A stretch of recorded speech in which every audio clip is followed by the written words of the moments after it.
UGC ने दिसंबर 2025 की जो फाइनल आंसर कीज दोबारा से रिलीज करी गई हैं 3 मार्च को, है ना। उसमें जो इकोनॉमिक्स की आंसर कीज हैं उसमें कोई बदलाव नहीं किया गया, वो सेम वैसे ही है पहले वाली, यानी कि इकोनॉमिक्स का रिजल्ट रिवाइज नहीं होगा। जिनका पहले नेट जेआरएफ था, ठीक है, जिनका नहीं था उनका नहीं होगा, वो जून 2026 की तैयारी करेंगे। पर अब इस पर भी कुछ स्टूडेंट्स को प्रॉब्लम है।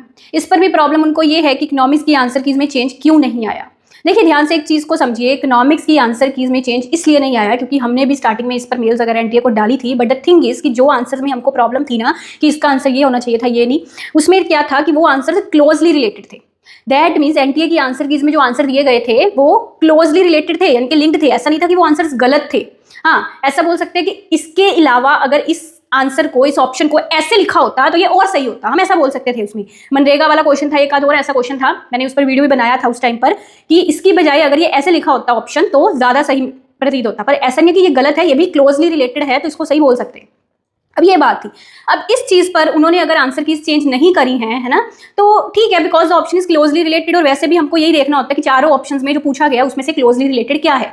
अब इस पर आई डोंट थिंक कि हमको कोई प्रॉब्लम जतानी चाहिए कि भी इकोनॉमिक्स के चेंज क्यों नहीं हुए, है ना। तो अभी जो भी है जून 2026 की आप लोग तैयारी करिए। अपने ओपिनियंस मुझे कमेंट्स में बताना जरूर। और मैं बता दूं कि जो भी जून 2026 का हमारा यूजीसी नेट इकोनॉमिक्स का कोर्स चल रहा है उसमें आप एनरोल कर सकते हो। देखिए ध्यान से इस बात को समझिए, आपके लिए पढ़ाया जाता है, आपके कहने पर कोर्सेज लेके आए जाते हैं और काफ़ी हज़ारों स्टूडेंट्स पढ़कर अपना एग्जाम क्लियर करते हैं। मीन्स टू से कि मैंने जब ये चैनल शुरू किया था ना, यहाँ पर पढ़ाना शुरू करा था, स्टूडेंट्स ने इतना पसंद करा था, इतना पसंद किया स्टूडेंट्स ने कि मैंने सभी दूसरे प्रोफेशन छोड़कर इसको फुल टाइम दिया। स्टूडेंट्स ने इतना पसंद किया कि उन्होंने कहा कि मैम पूरा कोर्स लॉन्च करिए, हमको पूरी इकोनॉमिक्स आपसे पढ़नी है। स्टूडेंट्स ने आके बोला कि मैम आपके कोर्सेज से हमारे एग्जाम क्लियर होते हैं, हम सक्सेस हासिल कर रहे हैं, और कोर्सेज लॉन्च करिए, हमको लेक्चर की तैयारी भी करनी है, एपी इकोनॉमिक्स की तैयारी भी करनी है। मैंने आज तक हर चीज़ें स्टूडेंट्स की डिमांड पर करी हैं।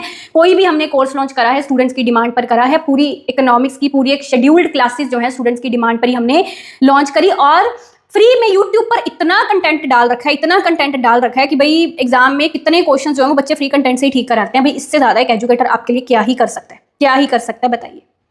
और इसके बावजूद भी अगर कोई बच्चा कमेंट्स में आके नेगेटिव बोलता है या कुछ ऐसा बोलता है, I will not bear that thing.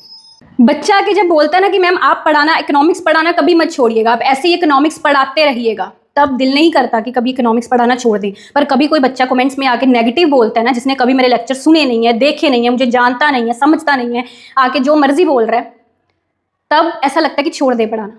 Hate अपना पीछे रखिए, नेगेटिव कमेंटिंग पीछे रखिए। आपको नहीं पता है कि आपका एजुकेटर आपके लिए कितनी मेहनत करता है, आप नहीं जानते, ठीक है। और अगर आप अपनी टीचर की मेहनत की रिस्पेक्ट नहीं ना कर सकते तो आप डिजर्व ही नहीं करते कि आप लाइफ में सक्सेसफुल हो।